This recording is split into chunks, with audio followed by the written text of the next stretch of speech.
আসলে প্রতি বছর ঈদে আসলে হলে মুভি দেখতে আসি।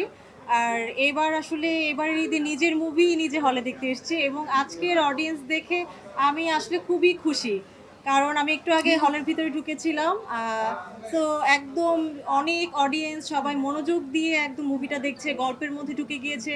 সো সবকিছু মিলিয়ে আসলে আমার খুবই ভালো লাগছে এবং এভাবেই আসলে এশা মার্ডার সবার কাছে পৌঁছে যায়। আমি আসলে গতকাল গিয়েছিলাম তাদেরকে আসলে মিট করতে একদম মুভির লাস্টে। তো আমি দেখছিলাম, সবচেয়ে মজার বিষয় হচ্ছে আমি যখন গিয়েছি হলে আমাকে কেউ চিনতে পারছিল না। মানে পর্দার এশা আর বাস্তবের এশার মধ্যে একদমই মিল নেই, এটা সবাই বলছিল। সবাই বলছিল, আল্লাহ আপু আপনি এসে আপনাকে একদমই চেনা যাচ্ছে না। সো এটা আসলে একজন অভিনয় শিল্পী হিসেবে আমার সার্থকতা। আমি আসলে ক্যারেক্টারে একদম ইনভলভ ছিলাম, ওইটা হয়তো বিগ স্ক্রিনে ফুটে উঠেছে এবং তাদের ভালো লেগেছে। এর জন্যই আসলে তারা আমাকে পর্দার আমি এবং বাস্তবের আমি মিলাতে পারছিল না। আর মা বাবাকে আমি আসলে ভয়েই তাদেরকে নিয়ে যাইনি, তাদেরকে একা পাঠিয়ে দিয়েছিলাম। সো আমি যখন গিয়েছি হলে তখন আমি দূর থেকে দেখলাম আমার বাবা একদম চোখের পানি মুছতে মুছতে সে মানে নেমে আসছে। সো এটা অনেক ইমোশনাল ছিল আমার জন্য। এবং আপু দেখেছে, আমার বাবা মা তো বলছিল তোমাকে একদম পুলিশ লাগছে। আমি আসলে কনফিডেন্ট হয়েই এশা মার্ডার করেছি, আমি যদি কনফিডেন্ট না হতাম এশা মার্ডার করতামই না।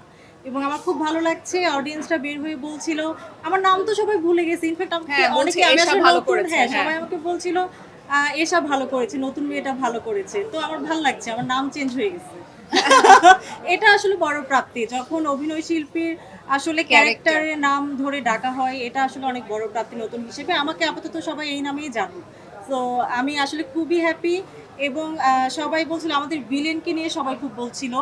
এবং ভিলেনের, আচ্ছা আর স্পয়লার না দিই, আমার কাছে মনে হয়েছে অ্যাক্টিং এ আসার আগে আসলে একটু পড়াশোনা করে আসতে হবে, যেন আমি সহজেই আমার ক্যারেক্টারকে ধারণ করতে পারি আমার মধ্যে। সো আমার অ্যাক্টিং, আমি কিন্তু একদম 7 বছর বসেছিলাম না, আমার পুরোটা সময় আমি র্যাম্প করেছি, মডেলিং করেছি, ফটোশ্যুট করেছি, টিভিসি করেছি। সো এগুলো করতে করতে আসলে 7 বছর কখন কেটে গেছে আমি জানিও না। এরপরে আসলে এই তো এশা মার্ডার করা। আর ভাইয়ের প্রশ্নটা কি ছিল? আচ্ছা, মজার বিষয় হচ্ছে থিয়েটারে আসলে পড়তে যাওয়ার আগে ওইখানে আসলে অ্যাডমিশন নেওয়া হয়। ওখানে মানে আমার প্রত্যেক সারাটা জীবন অ্যাডমিশন দিতে দিতে গেল, মানে সব জায়গায় পরীক্ষা দিতে হয়। তো ওইখানে আসলে শতাব্দী ওয়াদুদ্দা ছিল, উনি আসলে আমার একটা এক্সাম নিয়েছিল ভাইবা। তো ওই ভাইভাতে আসলে যারা পাস করে তাদেরকেই আসলে প্রার্থনাটা নেওয়া হয়। সো ওইখানে উনি আমার টিচার ছিল, উনি আমাদেরকে অনেকদিন ক্লাস করিয়েছেন। আরও অন্যান্য টিচারও ছিল, অ্যাক্টররা ছিল, আমাদের ক্লাস নিত। সো ওইখান থেকে আসলে অনেক কিছু শিখতে পেরেছি, আর আমার কাছে আসলে একদমই ভয় লাগেনি। মিশা সওদাগর ভাইয়া তো প্রথম দিন থেকেই আমাকে বলছিল, শোনো এশা, এখানে কিন্তু তুমি এশা, তো এখানে তোমাকে অনেক ভালো করতে হবে। সো আমার খুবই ভালো লাগতো, উনি আসলে আমাকে খুবই ইন্সপায়ার করতো প্রথম দিন থেকে। এবং বাঁধনাপুর কথা আর কি বলবো, আমরা তো মানে ঘরের মানুষ। উনিও লাক্সে ছিল, ওনাদেরকে দেখে লাক্সে গিয়েছি আমি, এবং আমিও লাক্সের। তো আমার কাছে মনেই হয়নি উনি বাইরের কেউ, এবং উনি খুবই ফ্রেন্ডলি ছিল। আর এমনও হতো উনি যখন অ্যাক্টিং করতো আমি মনিটরের সামনে বসে বসে দেখতাম উনি আসলে কি করে। সো এখান থেকে অনেক কিছু শিখেছি, আমার আসলে ভয় লাগেনি। কারণ আমি আসলে ছোট থেকে নাচ গান করি, আমি গান শিখেছি 8 বছর।